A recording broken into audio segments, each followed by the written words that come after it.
Welcome back to the Better Sundays podcast. Today we're going to be covering multiplying yourself. One of the primary areas that needs to be emphasized during Easter is training your people to work right and to do the right thing. So let's hop on board here and we'll go through these 3 tips on how to train your folks. That's a great way to get your vision out there. So let's jump to training. Now, anything that's worth doing is worth training people to do. And you want to make sure that you are training people in some of the what we call the key areas.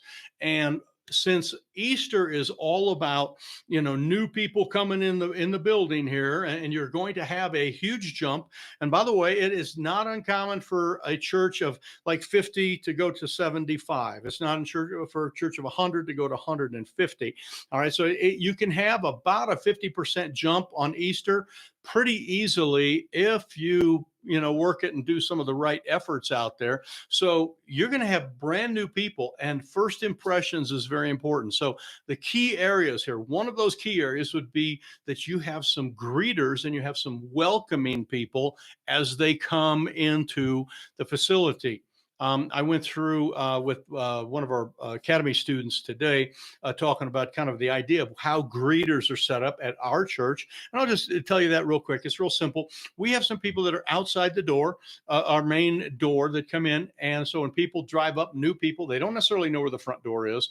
And by having some people there and someone opening the door and being polite, that's a very nice thing. We just call those outside greeters. We then have what we call red carpet greeters. Those are people inside our door in our little kind of lobby area, very kind of a small, tighter area. But they just, as people come in, they're inside and they just go, "Hey, welcome to Sinclair Baptist. Good to have you here. Hey, it's a great day. Thanks for taking time to come."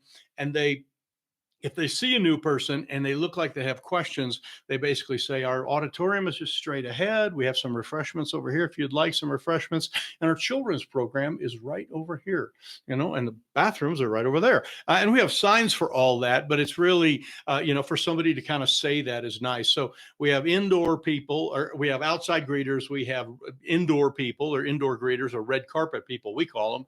And then we have some hosts and hostesses. And these are people that are assigned to kind of walk around our atrium area and even into our auditorium area, and they go and start to talk to people and create more of a conversation. Our doorway people, those first two, they don't do a lot of conversation because it plugs things up. Okay. We just don't have a lot of room right there. So their kind of goal is to kind of give some directions and get them in farther. And then we have people that are really the best relationships people, and we're going to have them there. So you want to train your greeter team and your first impression team, whatever you want to call it. You want to make sure that your security team or your usher people are aware that there might be, more people. There might be some chairs that need to be set up, those type of things. You want to meet with them and have some of that training. You want to make sure that your audiovisual people are ready to go through things and all that. So, think of all the different categories. Your children's ministry, make sure they're kind of ready to go.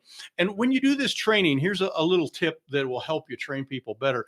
It's called talk and walk. In other words, so you're going to sit down with, let's take, for example, your children's people.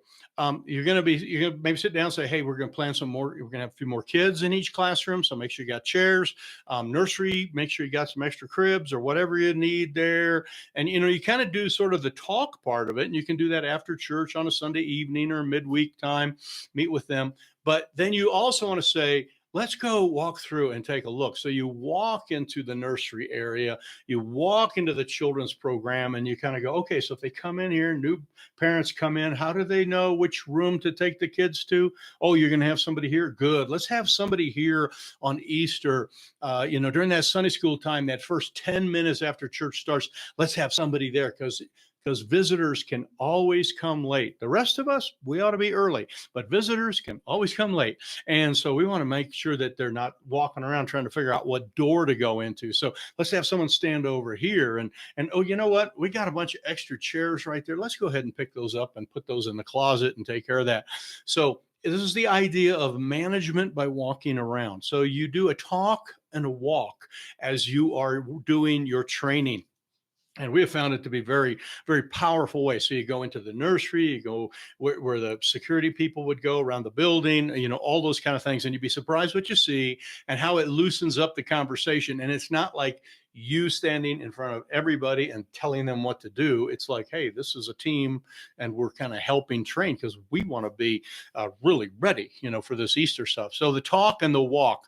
Okay. And then you want to set it in motion. And part of this setting in motion is that you identified the key areas. You now have talked and done a little walking, but you want them to be meeting on their own. So if you back to the kid program again and say, I'll tell you what, as pastor, I walked around with you guys. It's really good. I'm excited about all this, but I know that you're probably going to want to talk about your junior church program, and you're going to want to talk about that. So do you guys have a day set up when you're going to meet? In fact, we're going to have a bunch of meetings the next 2 Saturdays. So if you want to come to the church at like 10 o'clock, junior church people all meet and talk about how the program's going to run. Ushers are going to meet, and talk about some of that. And as a senior leader may not be in on all of those things, but you have set it in motion. You have got them to meet. It's like nursery workers. If you can all come and kind of make sure the toys are clean and we have good supplies with everything, and that we kind of, straighten up and make sure the toys are good, and we've kind of moved this here and move that there, make sure you're ready because we might have some extra people. Imagine if we have 3 new babies, blah, blah, blah. And you start, kind of go through it. But that's the idea of you help them get something in motion. Let's talk a little bit about social. We all know what it's all about. All right, this is Mike back in studio here. Hope you enjoyed number 2, our thing on training. The third one has to do with how to use social media. We'll be jumping to that in just a moment.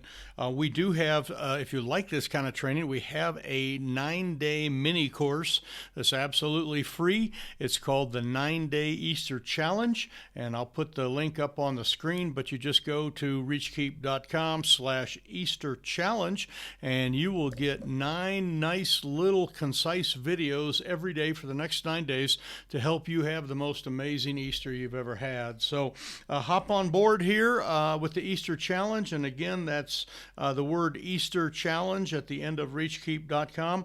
And let's get going to part number 3, where we cover social media.